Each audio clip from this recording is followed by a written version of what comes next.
Chapter 31. Napatango na lang siya sa kanya ibinaba ang tawag. Hindi pa tapos ang laban natin. Kung akala mo nanalo ka na pues nagkakamali ka.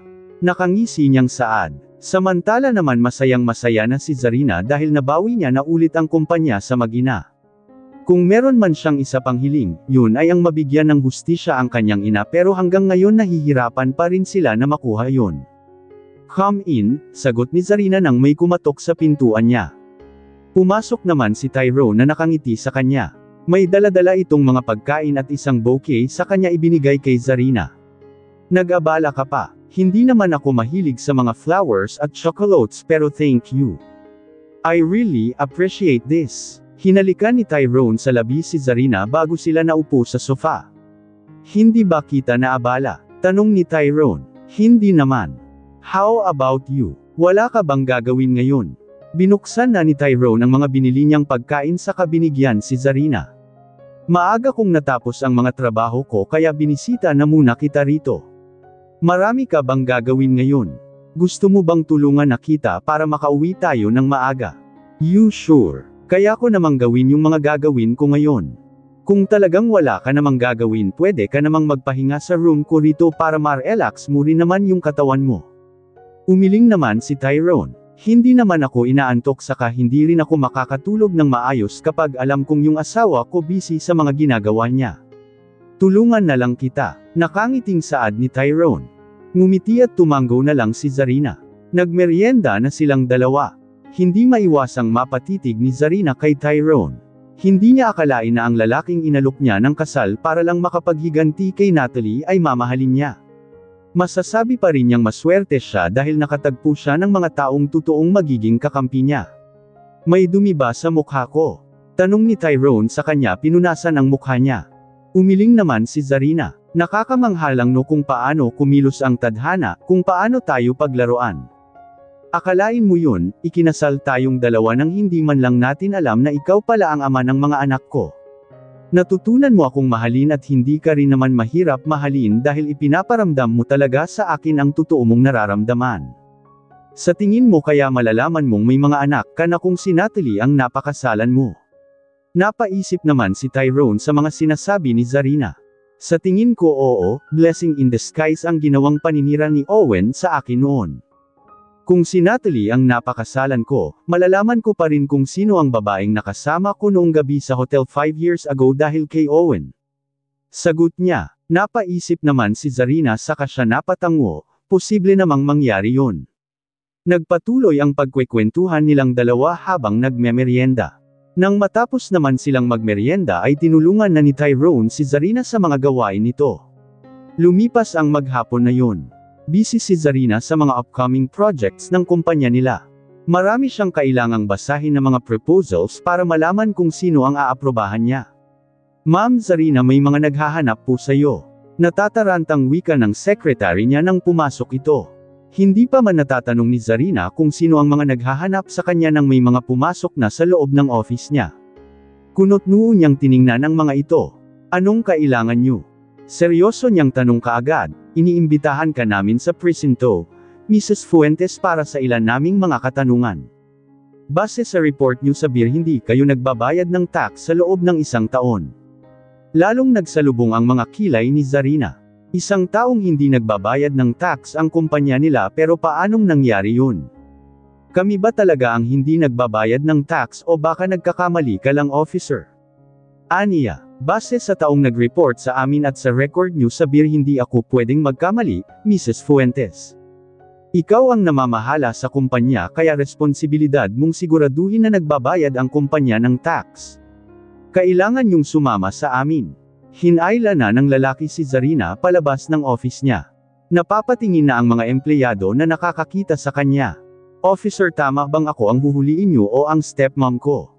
Siya ang namahala ng 5 taon sa kumpanya at nagsisimula pa lang akong pamahalaan ito kaya bakit ako ang kailangan niyong imbitahan sa presinto? Nagtataka niyang tanong. Base sa nalaman namin ma'am 1 taon nang ikaw ang namamahala sa kumpanya at sa loob ng 1 taon na yun hindi ka nagbabayad ng tax. Hilaw na lang na natawa si Zarina. Alam niyang ang stepmom niya ang may pukana nito. Isang taon silang hindi nagbayad ng tax tapos siya ang pagbibintangan na hindi nagbabayad. Napapailing na lang siya pero kahit na anong gawin sa kanya ng stepmom niya malalampasan niya ang lahat ng yun. Hindi na siya mapipigilan ni Natalia na mabawi ang kumpanya.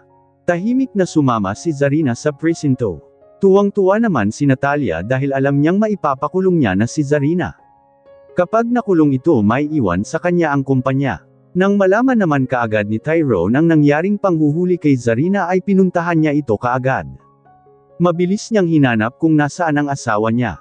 "Where's my wife?" Tandang padamdam panipik. Galit niyang pagwawala sa front desk dahil hindi niya makita si Zarina. "Nasa interrogation room po sir." Sagot ng isang pulis. Mabilis na nagtungo sa interrogation room si Tyrone. Nang makita siya ng mga pulis ay mabilis silang tumayo. Mula sa labas ay kitang-kita ni Tyrone ang asawa niyang nasa loob ng interrogation room na para bang isang criminal. "Ilabas niyo siya dyan dahil kung hindi lahat ng mga may kinalaman sa panghuhuli sa asawa ko kakasuhan ko."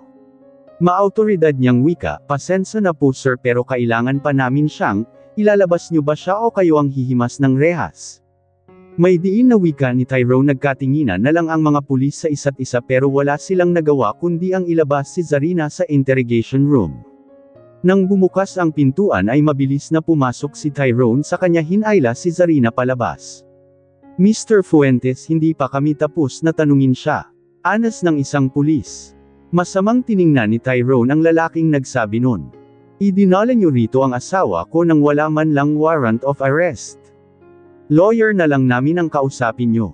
Ulitin niyo pang dalhin dito ang asawa ko na para bang isa siyang criminal. Sisiguraduhin kung hindi lang kayo mawawala ng lisensya, sisiguraduhin ko ring hihimas kayo ng rehas."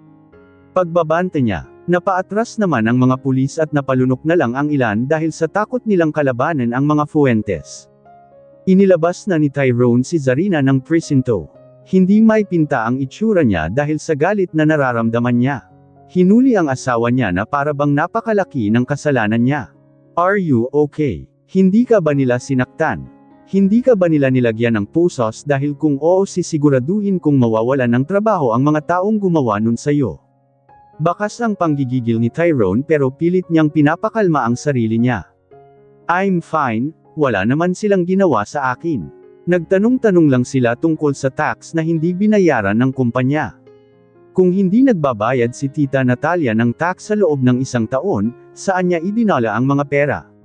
Anas niya. Hindi na siya magtataka kung sino ang nagnanakaw ng fund ng kumpanya nila. Si Natalia lang naman ang may access ng lahat. Hindi ka ba talaga nila titigilan? "Kapag ako ang naubusan ng pasensya, pasensyahan na lang talaga kami." Nagagalit ng wika ni Tyrone. Kapag hindi pa rin nila titigilan si Zarina siya na ang gagawa ng paraan para sila naman ang makulong nang sa ganun ay hindi na nila magugulo si Zarina.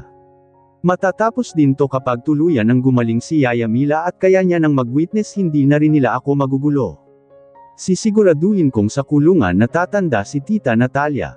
Gusto ko sanang gawin din sa kanya ang ginawa niya kay Mommy pero naisip kong mas maganda kung unti-unti siyang mamamatay, yung tipong hihilingin niya na lang na patayin na lang siya. Ani ni Zarina. Kinalma ni Tyrone ang sarili niya dahil baka makalimutan niyang babae at mas matanda sa kanya si Natalia kapag nandilim ang paningin niya. "Kung maulit man uli ito tawagan mo ako kaagad. Huwag kang sama-sama sa kanila kaagad dahil paano na lang kung hindi ka nila idiretso sa police station. Paano kung yun ang naiisip ni Natalia na paraan para patayin ka? Call me immediately if this happened again, do you understand? Huwag kang sasama." Seryosong paghahabilin ni Tyrone. "Yeah, I promise." Sagot na lang ni Zarina para tumigil na si Tyrone at hindi mauwi sa pagtatalo nilang dalawa. Samantala naman, papasok na sana si Natalie ng kumpanya nang harangin siya ni Owen. Napalunok si Natalie at napaatras. Sa tuwing nakikita niya ang mga Fuentes ay natatakot na siya dahil pananakot ng mga ito sa kanya. "Wala akong ginagawa kay Zarina. Kung pipilitin mo naman akong aminin kung may kinalaman ako sa pagpapakidnap sa kanya, kahit patayin mo pa ako wala akong aaminin dahil wala akong kinalaman doon." Pagtatanggol niya kaagad sa sarili niya. "That's good then kung wala kang kinalaman can you do me a favor? Kausapin mo ang mommy mo, kapag hindi pa niya tinigilan si Zarina. Buong pamilya ng Fuentes ang makakalaban niya, pananakot na naman ni Owen kay Natalie. Mabilis na umalis si Natalie dahil baka masampal siya ni Owen. Nagawa siyang sampilan ni Chairman nang magtagpo ang mga landas nila. Nang malaman naman ni Mateo ang nangyari kay Zarina ay hinanap niya kaagad kung nasaan si Natalia. Nang malaman niyang umuwi na ito sa bahay nila ay umuwi na rin siya, nasaan si Natalia?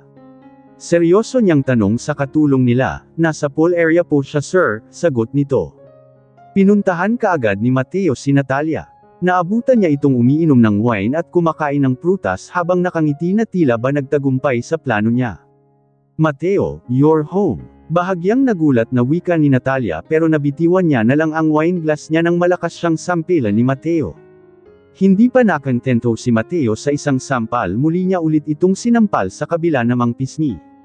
Sa lakas ng pagkakasample ni Mateo namula na ang mga pisngi ni Natalia. What the hell is wrong with you? Bakit mo ako sinampal? Tandang padamdam panipik. Galit niyang sigaw kay Mateo. Nakakuyom ang mga kamao ni Mateo. Gusto niyang suntukin sa mukha si Natalia pero pinipigilan niya ang sarili niya dahil baka mawalan ng malay si Natalia. Hindi mo ba talaga titigilan yung anak ko? Leave Zarina alone, Natalia. Bakit mo ibinibintang sa kanya ang bagay na hindi niya naman ginawa? Ikaw ang namahala sa kumpanya sa loob ng 5 taon at alam naman natin nakakasimula pa lang ni Zarina na pamahalaan ang kumpanya. Aalamin ko kung sino ang taong binayaran mo para ipahuli ang anak ko at ipahiya siya sa publiko, sisiguraduhin kong pareho kayong makukulong.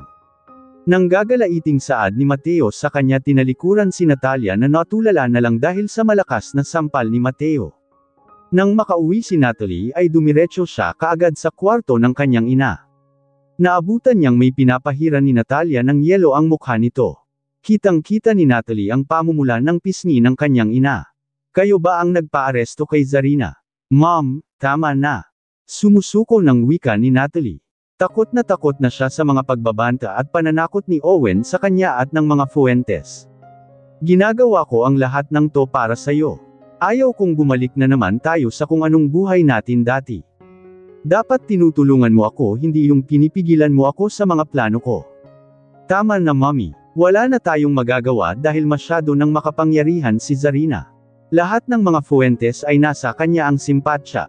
Takot na ako sa pananakot sa akin ni Owen at kapag hindi ka pa tumigil sa mga ginagawa mo kay Zarina, sa basurahan na talaga tayo pupulutin. Huwag niyo nang palalin pa yung sitwasyon. Hayaan na natin si Zarina at ibigay na lang natin sa kanya ang gusto niyang katahimikan. Tila batang pagwawala ni Natalie. Naiiyak na lang siya dahil sa katigasan ng ulo ng kanyang ina. Hahayaan mo na lang bang makuha ang lahat ng mga pinaghirapan natin? Hindi ako makakapayag na siya lang ang makikinabang sa mga pinaghirapan ko. No. Ayaw paawat pa rin ni Natalia. Napapailing na lang si Natalie sa kanyang ina.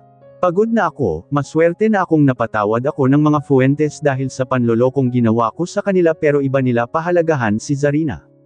Zarina is like a queen to their family, kapag pinili mo siyang kalabanan lahat ng mga taong nasa paligid niya kalaban mo na rin. Huwag mo akong sisihin mom kapag may nangyari sa'yo. Binalaan na kita, sinabihan na kita at kung mauwi ka man sa kulungan huwag mo akong sisihin. Pagod ng saad ni Natalie sa kanya ito iniwan. Magpapalipas na lang muna siya ng araw sa hotel. Hindi na rin muna siya babalik ng kumpanya para hindi rin siya mapag-initan ng mga Fuentes lalo na at ayaw magpaawat ng kanyang ina. Lumipas pa ang mga araw, magkasama si Zarina at Owen na pinuntahan ang mga clients nila. Tigisa sila ng sasakyan dahil hindi naman sila sabay na pumunta sa meeting place. Humingi ng sorry si Zarina dahil hindi sila nakapunta noong nakaraang meeting nila dahil sa hindi nila inaasahang pangyayari.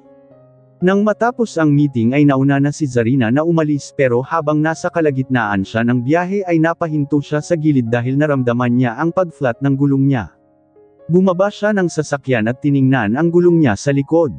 Napapahilot na lang siya sa sentido niya. Napakainit pa naman at hindi niya rin kayang ayusin ng mag-isa ang gulong niya kaya bumalik ulit siya sa loob ng sasakyan niya para magpalamig. Tinawagan niya ang secretary niya para sunduin siya sa location niya. Sa loob na siya ng sasakyan naghintay dahil wala naman siyang pwedeng silungan. Habang naghihintay siya nagka-cellphone lang siya. Nang maalala niyang naiwan pa si Owen sa meeting place nila ay tinawagan niya ito para daanan siya. Hinintay niyang sagutin ni Owen ang tawag niya pero nang marinig niya ang malakas na busina ng malaking truck ay inangat niya ang paningin niya. Nilingan niya ito sa gilid niya at kitang-kita niya ang mabilis na patakbo nito. Natulala na lang si Zarina. Hindi na kumurap ang mga mata niya dahil napako na ang mga ito sa malaking truck na babangga sa kanya.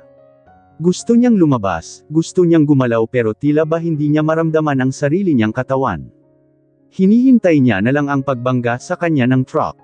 Ilang metro na lamang ang layo ng truck ay ipinikit niya na ang mga mata niya para i-ready ang sarili niya sa malakas na impact pero iminulat niya rin ito nang makita niyang may sasakyan na haarang sa kanya. Nanlaki ang mga mata niya nang makita niya si Owen na nasa unahan niya at ito ang unang mababangga ng truck. Nakatingin sa kanya si Owen saka ito ngumiti. Owen, mahina niyang yuzel. Lumipas ang ilang segundo at bumangga na sa kanila ang malaking truck.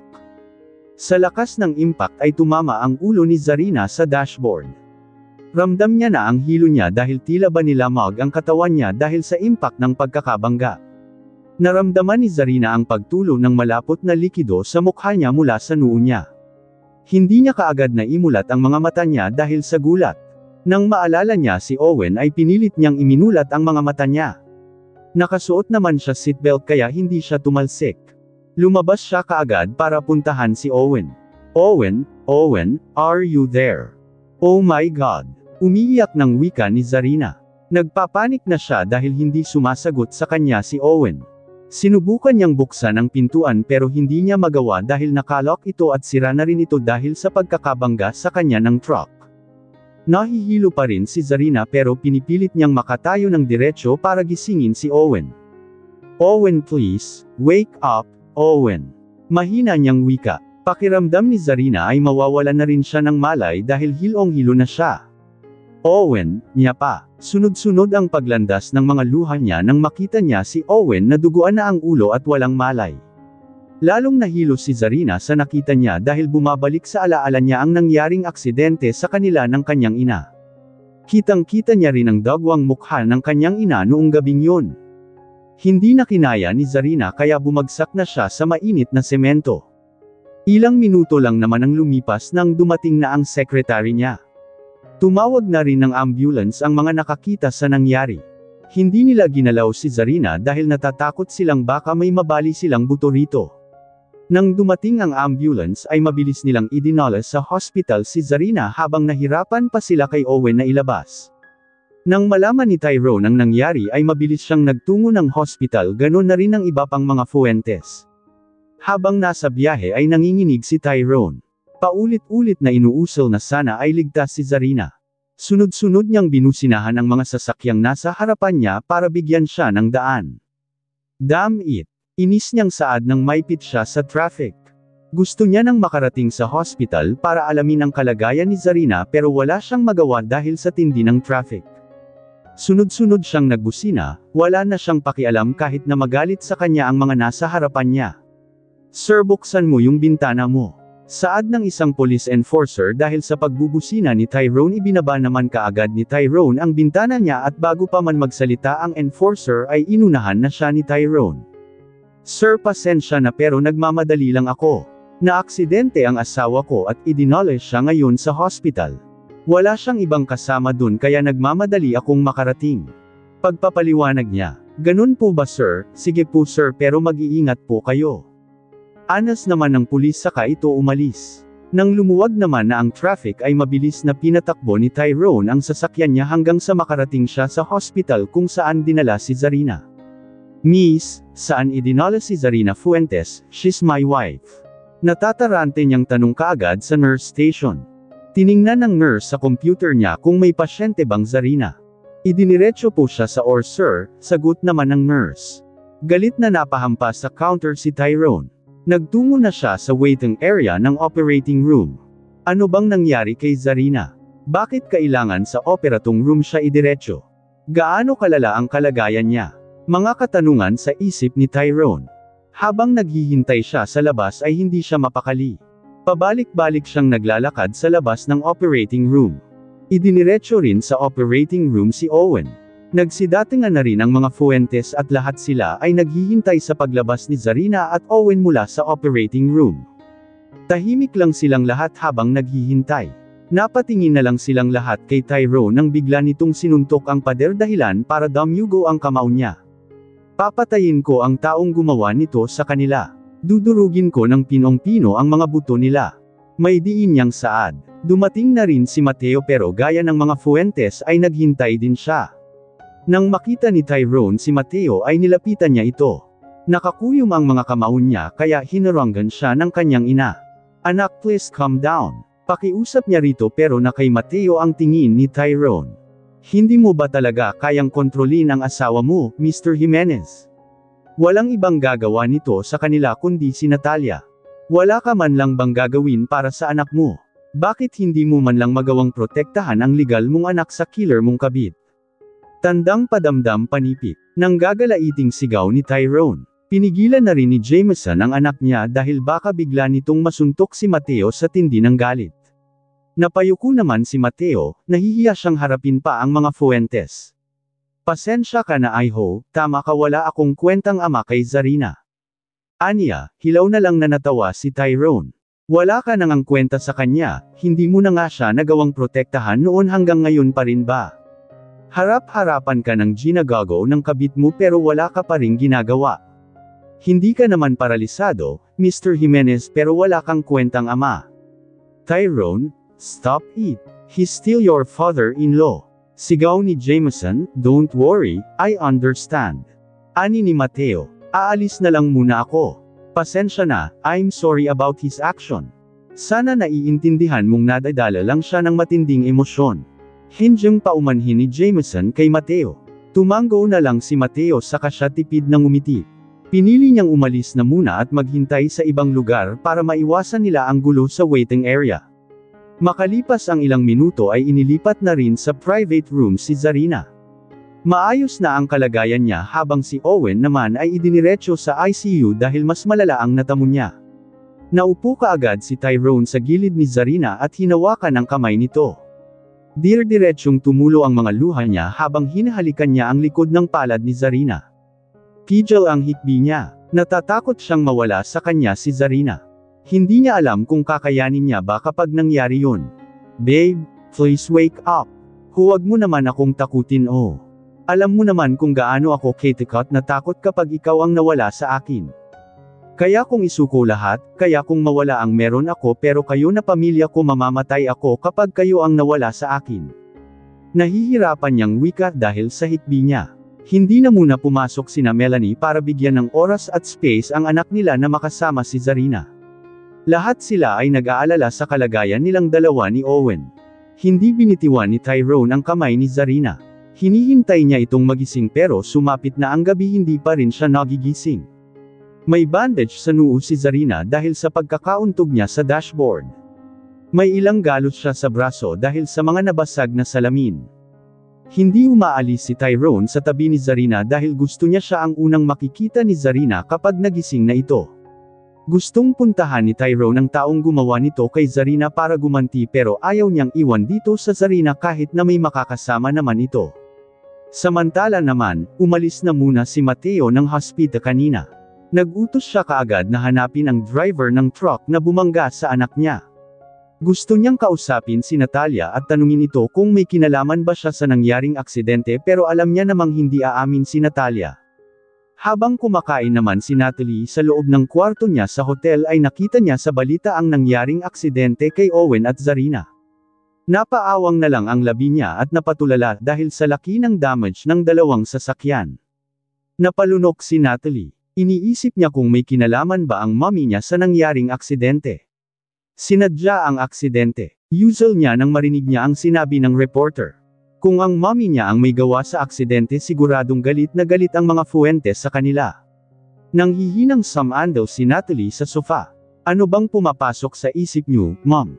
Sana lang ay nagkakamali lang ako ng iniisip, sana lang ay wala kang kinalaman. Nang malaman ni Natalia na nasa hospital si Zarina at buhay pa ay nagngit-ngit ang mga ngipin niya, sayang lang ang perang pinangbayad niya dahil hindi man lang namatay si Zarina. Galit na inihagis ni Natalia ang hawak niyang wine glass dahil palpak pa ang taong inutusan niya. Sinabi niya nang puruhin ang sasakyan ni Zarina pero hindi pa nangyari dahil sa pagharang ni Owen sa sasakyan ni Zarina. May sapusa ba ang buhay mong babae ka? Nang gagalaiting sigaw ni Natalia. Muli siyang nanguha ng wine glass at nilagyan yun ng alak sa kanya diretsyong ininom. Palagi na lang may mga taong handang magsakripisyo ng buhay para lang kay Zarina. 3 araw naman ang lumipas bago nagkamalay si Zarina. Ramdam pa niya ang pagkahilo. Nanlalabo rin ang mga mata niya. Hindi niya maaninag si Tyrone pero alam niya kung sino ang nasa harapan niya. How are you? May masakit ba? Please tell me immediately para masabi ko sa mga doktor. Malambing na saad ni Tyrone. Umiling naman si Zarina. Kumusta si Owen? Is he okay? Unang tanong niya dahil alam niya kung gaano kalala ang natamo ni Owen. He's still in ICU and unconscious. What happened? Kuryosong tanong ni Tyrone. Sa nakalipas na 3 araw ay wala siyang kinausap kaya hindi niya alam ang ginawa ni Owen para kay Zarina. Nakita ko si Owen. Bago ako mabangga ng truck, nakita ko siya, hamarang siya sa harap ng truck kaya siya ang nabangga.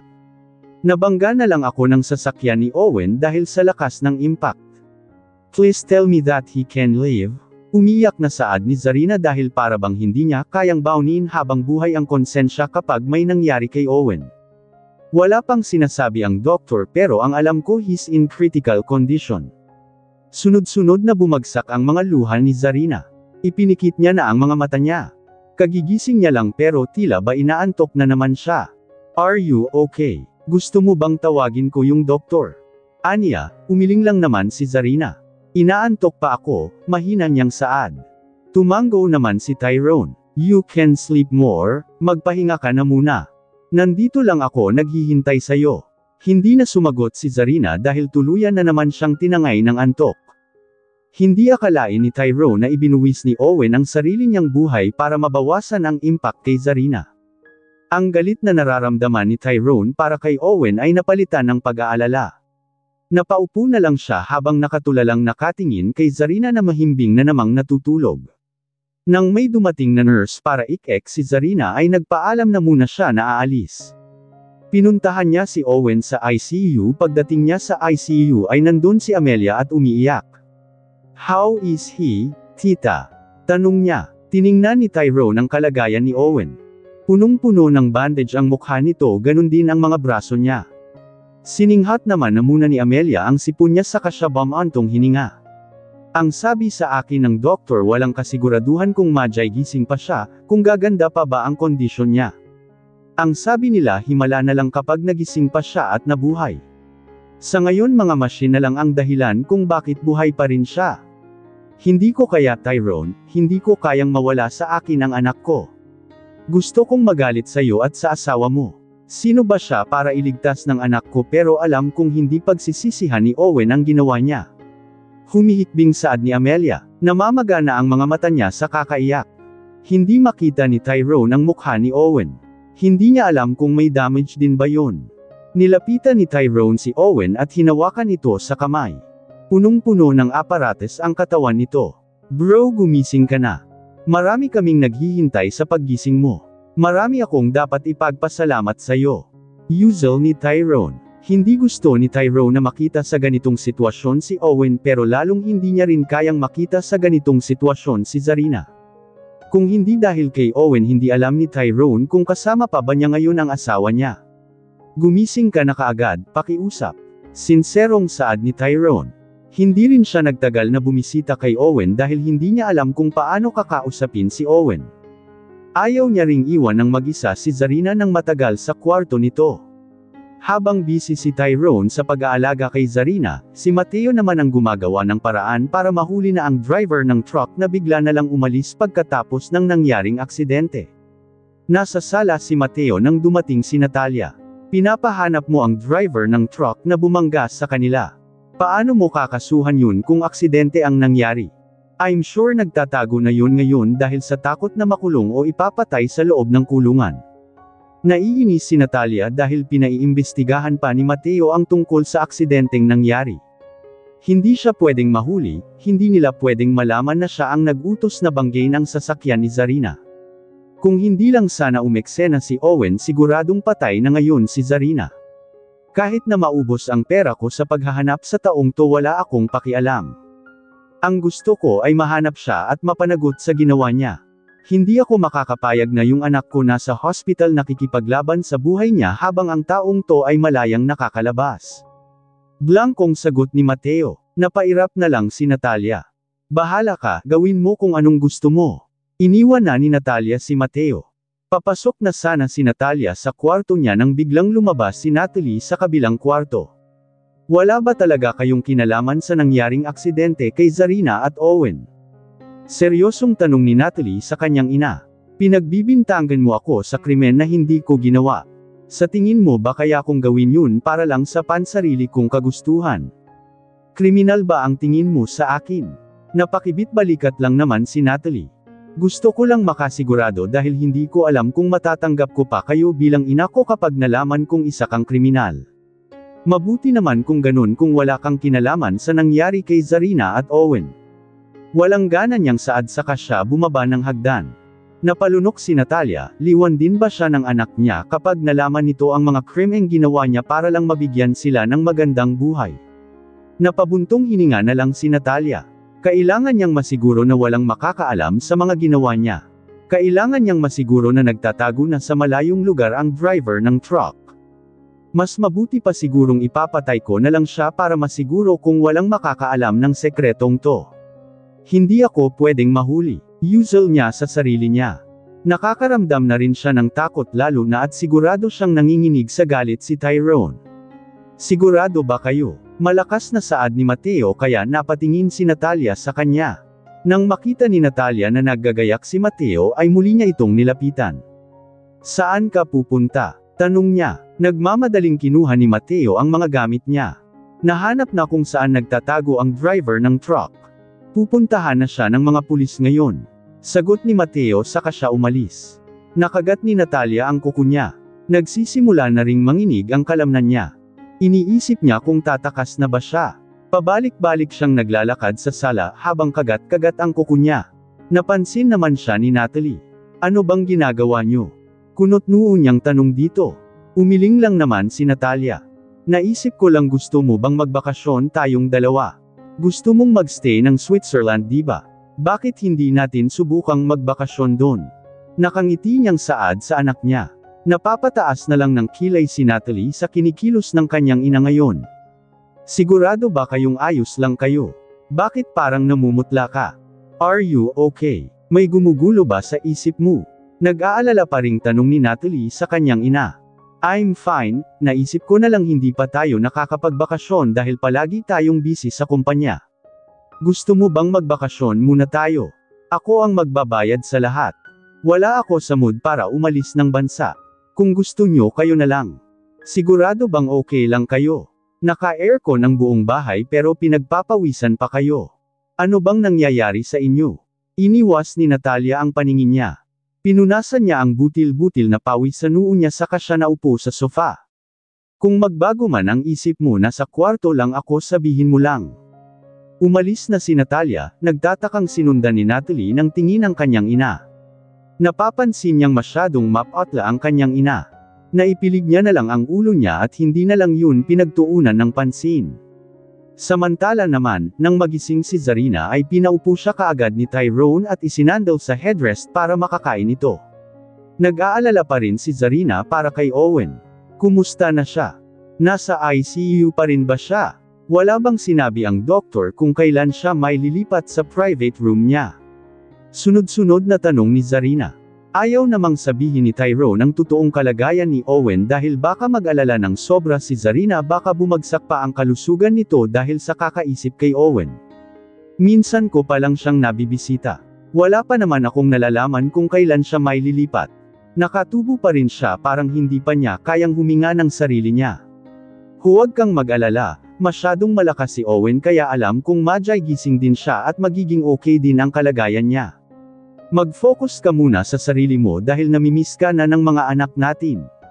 Sarili mo muna ang alalahanin mo okay. Napatitig na lang si Zarina kay Tyrone. Ramdam niyang may itinatago si Tyrone sa kanya. Ano na ba talagang kalagayan ni Owen? Hindi maiwasan ni Zarina na hindi isipin ito lalo na at kung hindi dahil kay Owen siguradong pinaglalamayan na siya ngayon. I'm just worried about him. He's okay diba? Pangungulit pa rin ni Zarina. Palihim namang napabuntong hininga si Tyrone. Nang humarap siya kay Zarina ay matamis siyang ngumiti. He's fine, he's fine. Sagot niya. Nakahinga naman ng maluwag si Zarina. Mabuti naman kung ganun. Siya nga pala, may balita na ba kayo sa driver ng truck? Pag-iiba niya ng usapan. Ang huli kong balita, nahanap na ng daddy mo ang driver at pinuntahan na ito ng mga kapulisan. Wala pa naman akong balita hanggang ngayon. Huwag mo nang isipin ang mga bagay na yun dahil marami namang kumikilos para makuha natin ang hustisya. Hindi na lang ulit nagtanong pa si Zarina. Ramdam niyang may mga tanong na iniiwasan si Tyrone. Nang bumukas ang pintuan ay pumasok si Melanie at si Jameson. Naupo si Melanie sa gilid ng kama ni Zarina. Kumusta ang pakiramdam mo iha? Sinsero niyang tanong. Okay naman na po ako. Unti-unti naman na rin pong natutuyo ang mga galos ko. Ang kambal po, kumusta? Huwag mo silang alalahanin dahil okay lang sila pero syempre hinahanap ka nila. Ang gawin mo na muna ay magpagaling. Nandito naman akong magbabantay sa mga bata. Unahin mo muna ang sarili mo, okay? Tumango na lang si Zarina saka siya tipid ng ngumiti. Pakiramdam niya ay nagkaroon na naman siya ng ina dahil kay Melanie ramdam niya ang pagiging sinsero nito. Masakit pa ba yung mga sugat mo? Tanong naman ni Jameson. Hindi na po, Dad. Sagot niya na ikinatango ni Jameson. Siya nga pala, ang balita ko ay hawak na ng mga kapulisan ang driver ng truck. Sinisimula na nilang itong tanungin. Malalaman na natin kung aksidente nga ba talaga ang nangyari o kung may taong nagbayad sa kanya para ipapatay ka. Dagdag pa ni Jameson. Nakahinga naman ng maluwag si Zarina. Mabuti naman at nahanap nila kaagad ang driver. Malakas ang pakiramdam ni Zarina na sinadya ang aksidente, may taong gusto siyang patayin. Malayo pa lang ay kita na ni Zarina ang truck na rumaraga sa papalapit sa sasakyan niya kaya hindi yun aksidente lang, nasabi niya na po baka agad kung may nag-utos sa kanya na ipapatay ako. Umiling si Jameson. Kasalukuyan pa lang siyang tinatanong. Huwag kang mag-alala malapit na rin nating makamit ang hustisya sa nangyari sa inyo ni Owen. Tumango na lang si Zarina. Relatives of patient Owen Fuentes, please proceed to ICU. Natahimik silang lahat nang marinig nila ang announcement na yun mula sa nurse station. Tumahimik silang lahat para masiguro kung tama ba ang narinig nila. Relatives of patient Owen Fuentes, please proceed to ICU, muling wika ng announcer. Napalunok si Zarina, tiningnan niya si Tyrone pero umiwas ito ng tingin. Ano na ba talagang nangyayari kay Owen? Ano na ba talaga ang lagay niya?